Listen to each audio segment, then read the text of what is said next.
Okay, good afternoon, everybody. With me today is my latest guest, David Hart. Dave and I have known each other for a long time. Dave, before this conversation, I went and looked at Gmail. Thank God for Gmail. I stored endless amounts of information. I noticed that the first time you and I were connected was in May of 2015. It's been a long time. So, yeah, how's crikey? Is it really that long? Oh, blimey. Showing our age now, Vivek. Showing our age, 8.5 years is a long time. And, both of us have been through our journeys. I mean, I met you then. We met again at the Salesforce conference later that year. And then we've had a relationship and friendship really since that time. So I'm really excited to have you on as a guest today. What I'd really love to spend some time on today, Dave, is to do a couple of things. One is just introduce yourself to the audience, who you are, your background, and, what you're doing today.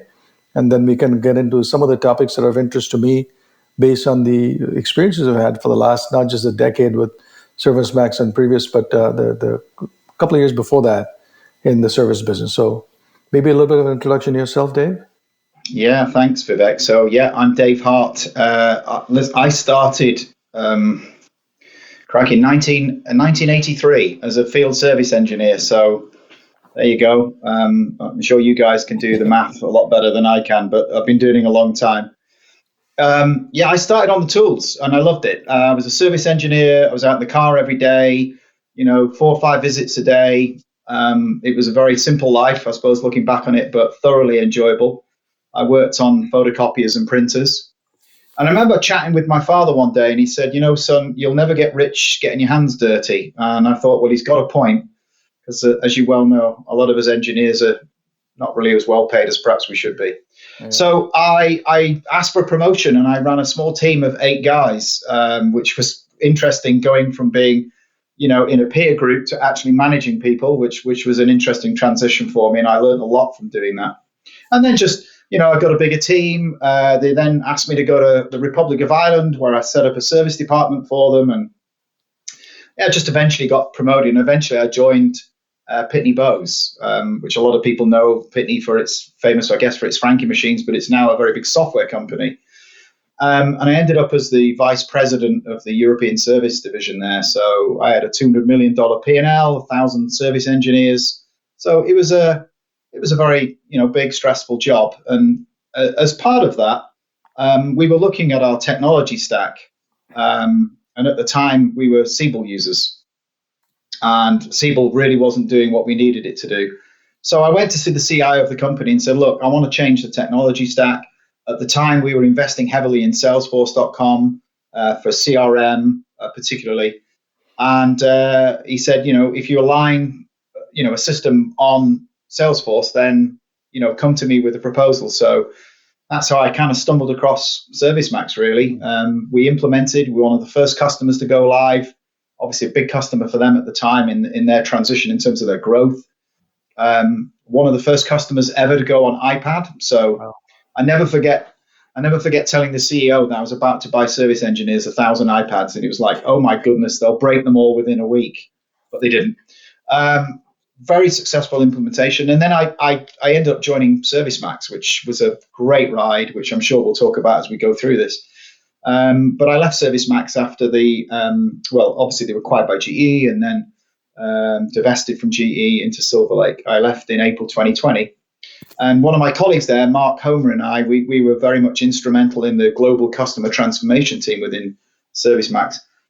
We just said, hey, we've seen so many companies on our travels and a lot of them have got some pretty inherent problems. And, we've got probably at the time we had like 70 years experience between the two of us. Like, why don't we set up our own little consultancy business and see if we can help some of these companies? And that's kind of where we are today. So that's my background. That's amazing. And when you talk about consulting and helping companies with their service business, is it mostly manufacturers or just generally service businesses with, it could be a hospital, ambulatory services business that does home treatments or is it just related to manufacturing oriented business? No. To be honest, what we set out to do versus what we've ended up doing has probably been 180 degrees in the opposite direction.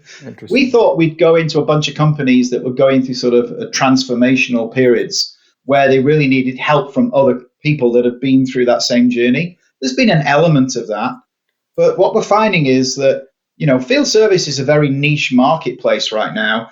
And there's a lot of investors that are very interested in this space. If you take the Gartner numbers, as a CAGR of anywhere between sort of 10, 15, 16%.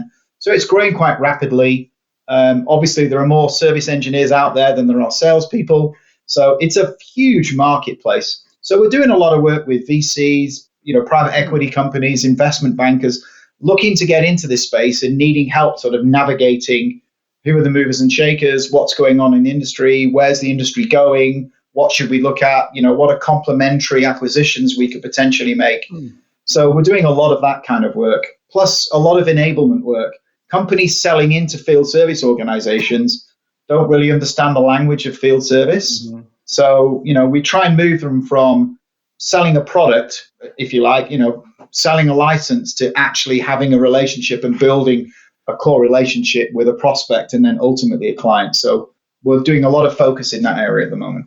Fascinating. I want to come back to that in a bit, but I want to pick on something that you said in the early career. You were a field engineer running around in a car and spare parts in the back of your trunk, as we say in the US. I interviewed the CEO of a company called Zinier, which you may be familiar with them. I know Pratik, from Zinier, yeah. Exactly. And Pratik started as a field engineer in Siberia for Schlumberger. Both of you had similar backgrounds in the sense that, maybe you weren't in Siberia like Pratik was, but you were running around doing stuff. How did that experience inform what you did at ServiceMax and what you're doing today? Because for Pratik, it was really a transformative experience for him, right? I'm in the middle of nowhere. I got nothing. I got to figure my life out on my own. And then when he comes to, eventually Zinier, he has a point of view about that. How has that shaped your career and outlook, if you may? I think managing people, I remember what it's like to be a field service engineer. And I know the dodges. I know some of the games they play.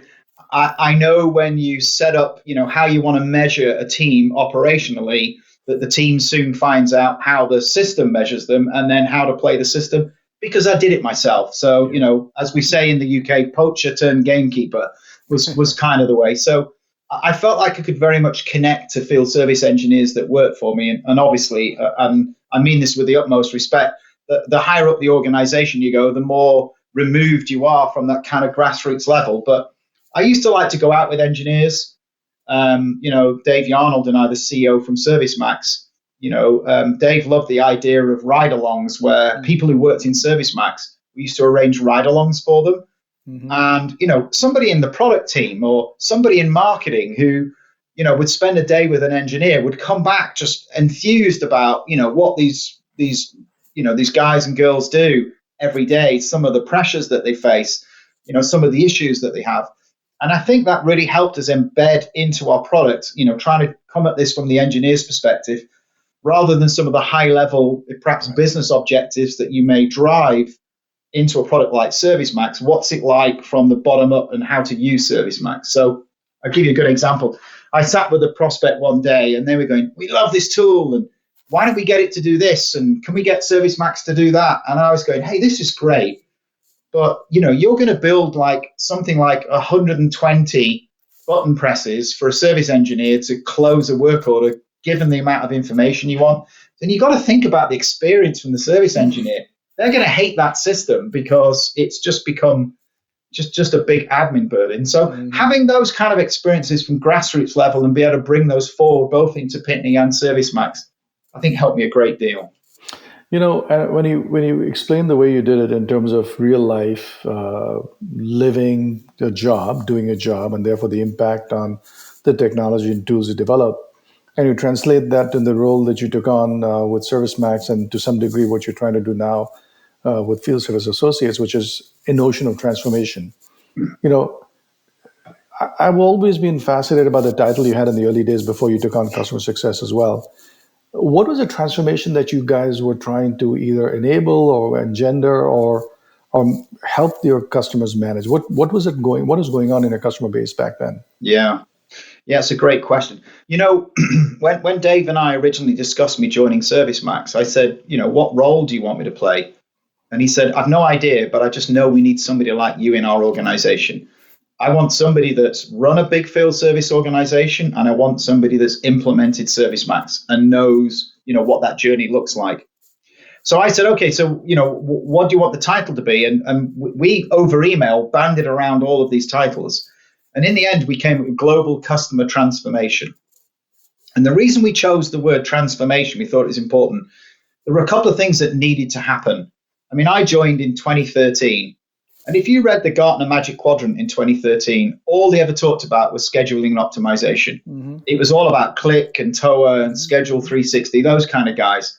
And field service is far more than that. And we had to do a lot of education. We had to kind of transform the perception that the market had about what field service management software really stood for. And I think we did a really good job with Gartner.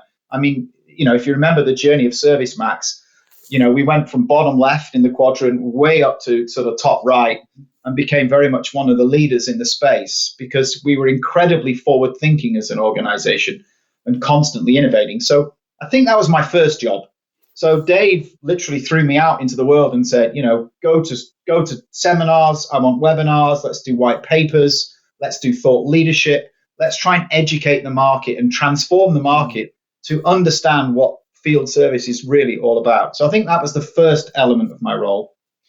The second is it became really important to us as an organization to differentiate ourselves with companies trying to go through a transformation journey. And we often use the term that a lot of salespeople will visit potential customers and their job was about the license and our job was about the journey, the transformation journey we wanted to take them on. We didn't just want to sell somebody a ServiceMax license and say, there you go, good luck with the implementation.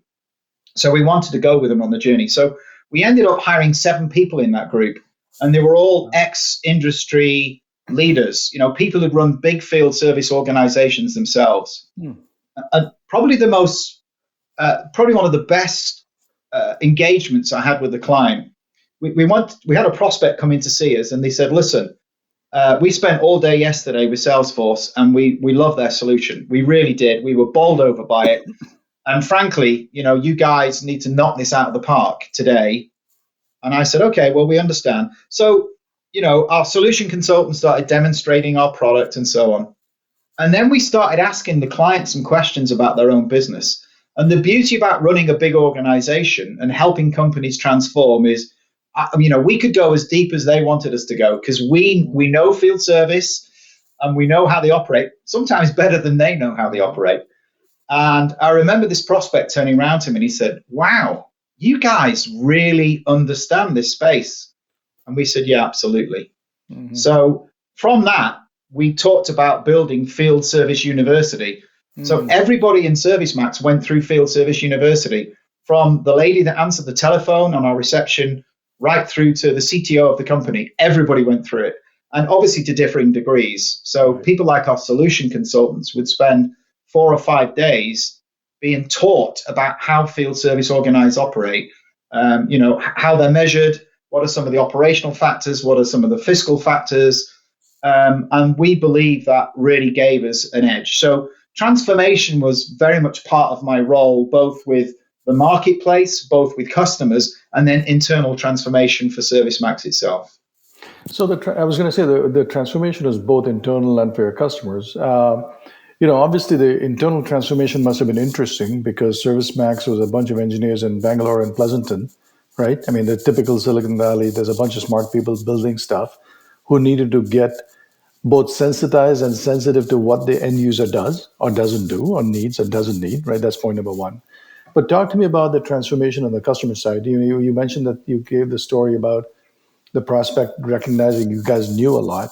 One of the things I've seen in my own journey in Title, Dave, is that the choice of technology has to get matched up and married to the stage of maturity, if you may, that organization is in the transformation journey, right? So just because somebody has this crazy idea, I'm going to go give the best whiz-bang technology to my engineers, doesn't mean it's the right choice at the right time, right? Is that part of the journey you got involved in as well, or being able to decide or help a customer realize, no, you're not ready for ServiceMax yet, maybe in 6 months? Is that the kind of process you went through as well in this journey, or not? Yeah, you'd often hear that, but one of the best questions when you're working with the prospect going on a transformation journey, and I often use this analogy, that 2-year-olds ask the best questions in the world.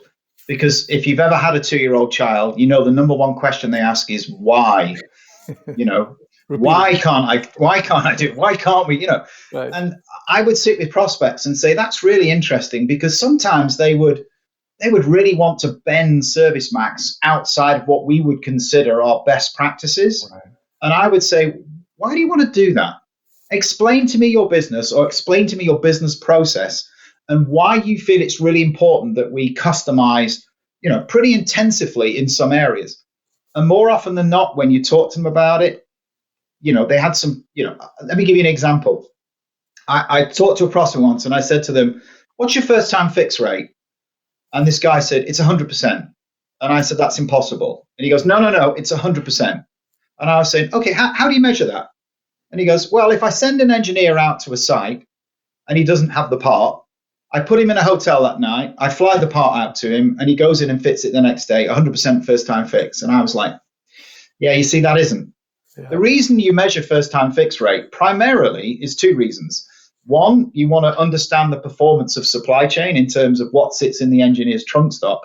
But probably most importantly is you're measuring customer satisfaction through first time fix rate, because they don't want the engineer to go and not fix it first time. And I said, if you look at the analogy you've just told me, your customer is down all day and all night because the engineer can't fit the part to the following day. So you're not really measuring what you need to measure things like the customer satisfaction. So there's a lot of work we do with education, the transformational education about what is a SaaS solution and what's it actually going to do for your business, and how is it going to change the way you operate as a company, and how do we make sure that you don't bend this thing into these weird shapes where it becomes unwieldy ultimately. Because the problem with customization is when you start in a SaaS environment is when you do upgrades. Because every time you have to go through a ton of regression testing because you have a bunch of these changes that you've made. So we spend a lot of time from a transformational perspective educating customers and prospects about how they go through this journey and get the end result that they ultimately are looking for. And that there's a lot of skill involved in that. So when you do that, did you ever have the situation where you look at a customer and go through these different discussions and why, when, and how, and so on and so forth, and say, geez, I think what you need to do is not quite in ServiceMax, or more importantly, here's the 3 recommendations I would do for you as your fellow peer, as a fellow field service VP. Here's what you should go do before we come back to this discussion again. Did you ever have those kind of hard discussions with your customers or prospects? Yeah, I mean, look, you've always got the pressure in a fast-growing SaaS business where it's about license growth, right? It's about ARR. That's how a company like ServiceMax gets to value. But a lot of what we do is connect prospects and new customers with existing customers. So we do things like our CSO Summit, Chief Service Officer Summit, and we'd always have a bunch of prospects in the room, absolutely. But we'd also have people 6 months into the journey, 12 months, 2 years, 5 years into the journey.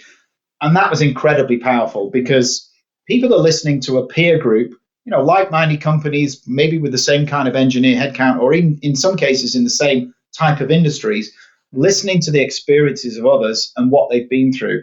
And sometimes it was a case of don't take our word for it.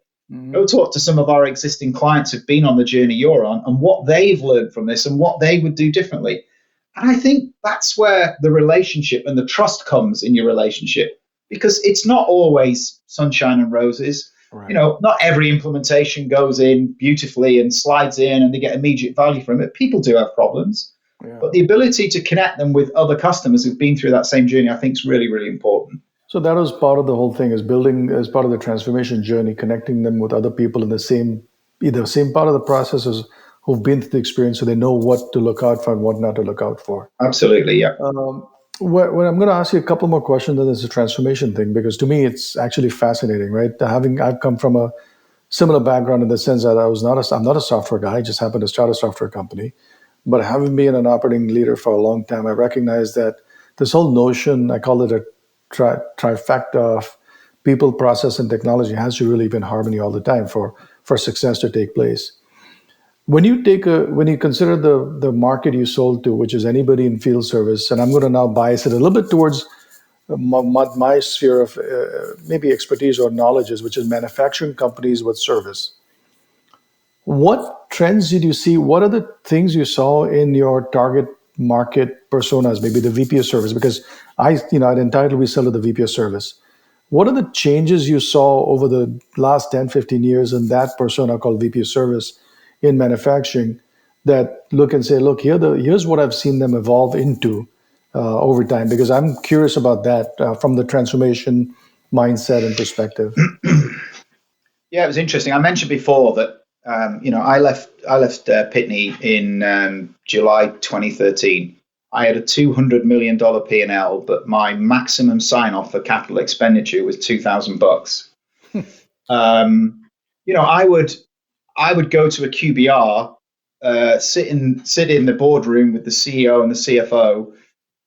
Each region had 2 hours to talk about their business performance. We'd spend an hour and 50 minutes talking about how much tin we'd shifted. And more often than not, the CEO would kind of lean across his desk and say, are you still making me a pile of money in service? And it was like, well, yeah, we kind of are. So I see it changing. I remember talking to a service leader in one of our prospects in ServiceMax, and the guy had come from the sales organization. And I said to him, what have you done to the CEO to upset him so much that he gave you the service job? And he said, well, it's not quite like that. He said, we have this very forward-thinking CEO who now understands that service is a business in its own right. And he wanted somebody to run it that had very much a kind of sales methodology to it. So how do I maximize the value from my service company? And I'm seeing that more and more now. I think people that you mentioned before about Pratik, people who I call service lifers, people who've started as an engineer and worked their way through the ranks, became a service leader. I'm seeing less and less of that happen. I think smart CEOs are seeing the potential of their aftermarket services business, and they want to make sure that they leverage that potential.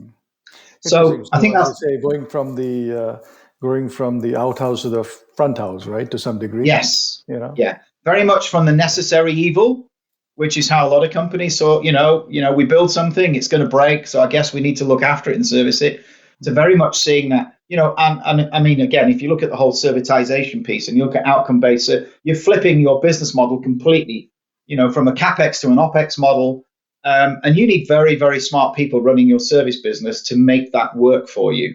So I feel like, and again, I don't mean this disrespectfully, I'm seeing a kind of an influx of knowledge going into service companies.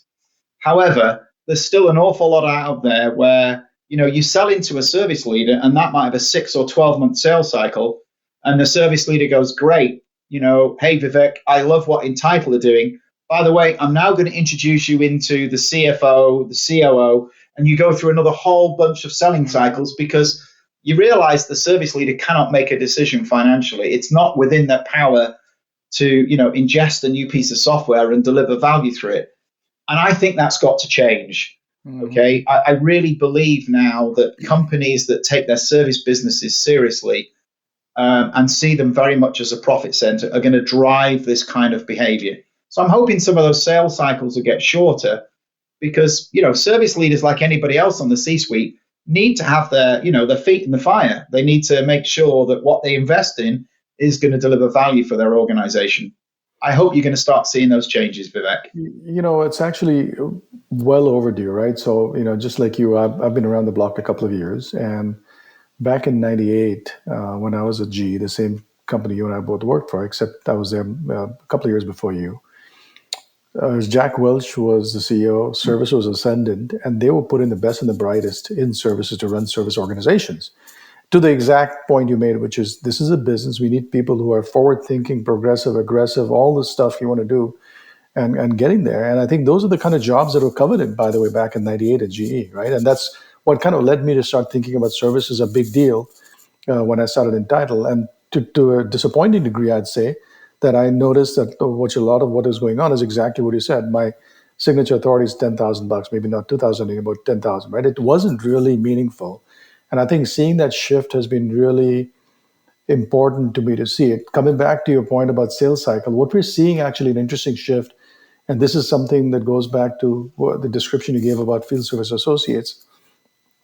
we have seen that the fastest sales cycles for Entitle are in companies that are sponsor or PE owned companies. Because the private equity investors are very clear minded about the fact they need to see accelerated revenue growth and accelerated EBITDA growth and absolute EBITDA growth. And guess who, the smart guys know that you're going to get it from the aftermarket and services business at 20, 25, 30% or more operating profit, right? And so our sales cycles are the shortest in those businesses. And so what we've done, we have a systematic effort we spun up around just going after sponsor-owned industrials, because we start seeing that manifestation of what you said is the people who recognize that there's extraordinary amounts of value in there, and they're willing to invest in people, process, and technology to make it work. So that's one of the things we've seen, and we've That's actually really that's interesting dynamic, and that makes perfect sense, because as you say, these guys, it's all about getting companies to value and ultimately selling it or taking the company public. So, I mean, look, I've sat with prospects saying, I can implement and we can save you $500,000, $1 million a month, literally in some cases. The business cases of those. And then you find it sits in a 9-month sign-off process. And anything between 4 and $8-9 million is just thrown away, and it's like it's criminal. But unfortunately, that's the world we live in, Vivek. And hopefully, it will change shortly.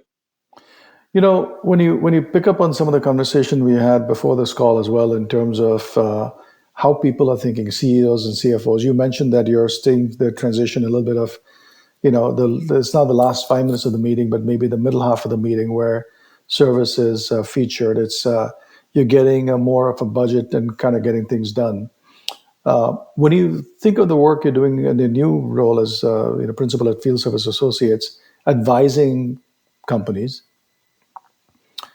is the advice also oriented towards some of these discussions with the CEOs of this company saying, hey, look, you ought to give prominence to your service organization? Or is that still I don't say minefield, but it's a problematic discussion to have with some of the CEOs you work with? Yeah, I think the best analogy is it's like pushing water uphill, unfortunately. Smart CEOs get it. And that there are a lot out there that, they are continuing to sort of peddle the whole, we just need to shift product. That's the way we're going to dig ourselves out of the situation. Capital investments now are hard for organizations. Cost of capital is rising dramatically. There's inflationary pressures. There's a lot of companies that are holding on to, some of their large assets and not replacing them perhaps as often as they used to do. So I think slowly but surely, I'm seeing this shift of CEOs saying, where does my next buck come from? Because I'm flogging my sales engine really hard and I'm not getting the results I need. Where else can I look to? So in a way, these sort of inflationary pressures, cost of capital, in a way, I think is probably ultimately going to help a lot of service organizations in terms of, having the organization focus on where they can generate, revenue, certainly, and generate additional EBITDA from. So, conversely, strangely, it may actually help us in the midterm. I think you're right about that. The other thing that might be interesting for these companies to think about is the consistent theme I've heard from most service leaders that I talk to, for the last many months is, I will not have the right kinds of people in the right kinds of quantities in the right place in the next 2-3 years, because candidly, people like you and me are retiring, and the next generation coming in either doesn't want to get their hands dirty, literally and figuratively, or just not being recruited fast enough to replace them. And so there's this big combination of brain drain and lack of skills coming in, which is going to create this extraordinary pressure on these companies to do something different. Are you seeing that in all the conversations you've had for the last few years? Yeah. If service leaders don't recognize it now, if you look at any surveys of service leaders right now, it's becoming the number one issue for them. So I think there's a whole bunch of things going on. You're absolutely right. We've got a generation of people with an awful lot of experience, and primarily, those people are like ex-armed forces, maybe, tradespeople that have had apprenticeships in electrical or mechanical engineering, who've been very much the lifeblood of a lot of service organizations. And they're being replaced now by millennials and Gen Zs that are coming in. And these people, want a completely different experience if they're going to go into the world of field service. They want information quickly. We're working with a company at the moment called InSkill that are developing this whole idea about what they call an AI wingman or an AI technician. Using generative AI to develop knowledge on products that are specific to that particular asset, and building these incredible knowledge centers for engineers with a much lower skill set to be able to come in and fix very complex equipment. So it's really interesting watching what they're doing to address some of these situations going on in the marketplace right now. So I absolutely, if you're not lying awake as a service leader right now, wondering where your next hire is coming from, I can assure you, if you're not doing it now, you very much will do in the future. And this whole idea about blended workforces, a bunch of W-2s and 1099s, managing contractors is incredibly complex, and there's lots of that as well. So it's a big issue for field service companies coming up. Absolutely, it's the number one issue as far as I can see. But some of the things we just talked about, or you just explained in terms of even this InSkill example you gave me, I actually think that those pressures from the lack of people or lack of resources, the famous do more with less, it's going to get even worse. This CapEx slowdown we've seen is going to require more service revenue, more service margin, more service everything. And then you just don't have the technology in place. I actually think, believe it or not, it's going to create this investment cycle in things like InSkill and things like some of the technologies you and I have been around for the last decade. Because without those technologies, these manufacturers and the service leaders will simply not be able to do what they need to help the business out. And I'm thinking that IoT will finally come of age. I mean, look, I've been around some notion of IoT for the last 25, 30 years. It's still not widespread. It's still not mature, right? But it has to happen sooner than later. So I'm hoping that some of these pressures are going to create this investment climate, if you may, despite all the CapEx issues, to start investing in the technology. But at least that's what I'm seeing. Now, as we kind of wrap this thing up, Dave, last couple of minutes, a couple of questions for you. We talked about some of the changes you're seeing in the service leadership and how CEOs are thinking about it. We've seen some of these pressures people are facing. If you were to go to some of the people you work with, be it funds or the company CEOs, what are the couple of pieces of advice, or what are the kind of things you would say to them? Like, look, if I were you, I would focus on A and B and C for the next 3 to 5 years. In the context of everything that you've lived in terms of service, what are the 2 or 3 things you'd tell them? Yeah, I think I don't see organizations having an appetite for rip and replace right now. If you look at some of the large legacy systems that they have, it's too costly. Excuse me, it's too painful for them. Companies that come in with SaaS solutions that have very quick return on investments, I think, are music to the ears of CFOs, particularly at the moment. How can I implement something in my existing technology stack that will integrate fairly straightforwardly and deliver value, deliver a return on investment? And I'm talking about return on investment in a matter of months. So the whole rip and replace isn't going to happen anymore. People need to come in with placements of, spot placements of SaaS solutions that cure real world problems, drive efficiencies or revenue generating dollars to the top line of an organization that can get to value really quickly. I think that's the number one thing I'm seeing right now. I see a big appetite in companies for that kind of technology. I don't see an appetite for companies that have this whole sort of rip and replace idea. I think companies realize ripping out a CRM or an ERP is, how many times have you spoken to a company and said, we're 5 years into our ERP replacement? It's like 5 years. Oh my goodness. So, they need something that can come in. It's almost like a plug and play approach with a SaaS solution that has, real demonstrable value that you can, certainly in a business case, show them how they're going to get to value. And then once you implement, realize that value really quickly. I think companies with those kind of solutions are going to make there's plenty of hay to be made out there in the next few years. Good. No, I think that's right. And I think the rip and replace era is gone. I think it's just, I'm seeing that more and more companies are trying to put almost like a superficial skin in the old stuff to kind of make it work and kind of get by. And this notion of quick turnabout, quick ROI is a big deal. A quick payback is a big deal. Dave, I think I could keep going on for a long time. There's a lot of things in my head that every time I listen to one of these last few words you said, there's more questions that come to mind. But I'm going to be mindful of your time. I'm going to be mindful of the time that most of our listeners have very bite-sized windows to listen to this stuff. But I think this is a fascinating conversation about not just the experience you've had, but how the transformations are occurring, the kinds of things that service leaders and manufacturing CEOs need to keep in mind as you go through, and really what the future holds in terms of the next generation of workers and the technology that goes along with that. So I thoroughly enjoyed the conversation, David. Thank you so much for taking the time today, and looking forward to maybe having you as a guest again in the near future.